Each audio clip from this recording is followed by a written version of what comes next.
अस्सलामुअलैकुम वरहमतुल्लाहि वबरकातुहू। दरूद हो मोहम्मद व आले मोहम्मद पर सल्लल्लाहु अलैहि व आलिहि वसल्लम। आप देख रहे हैं हमारा यूट्यूब चैनल रोशन रास्ता ब्राइट पाथ।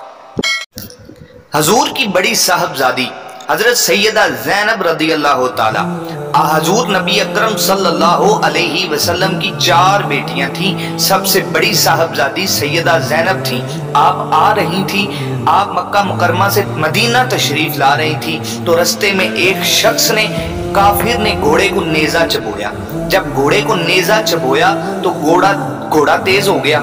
घोड़ा तेज हुआ, उसकी वजह से आप गिर गईं और आपके पेट मुबारक में बच्चा भी था। वो बच्चा इंतकाल कर गया और उसी वजह से आप कुछ अरसे बाद आप इंतकाल फरमा गई।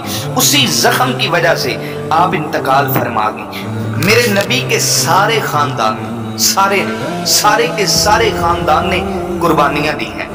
मेरे नबी अकरम सल्लल्लाहु अलैहि वसल्लम के सामने वही बंदा नेजा चबोने वाला सैयदा ज़ैनब के घोड़े को फतह मक्का के दिन हजूर के सामने चेहरे पे नकाब डाल के आ गया, सामने आके बैठ गया और कहने लगा, जितना भी बड़ा दुश्मन हो क्या आप उसे माफ फरमा देते हैं? हजूर ने फरमाया, चेहरे से नकाब हटा, बेटियां भूली नहीं जाती, तू भी कलमा पढ़ ले, मैं तुझे भी माफ करने के लिए तैयार हूँ।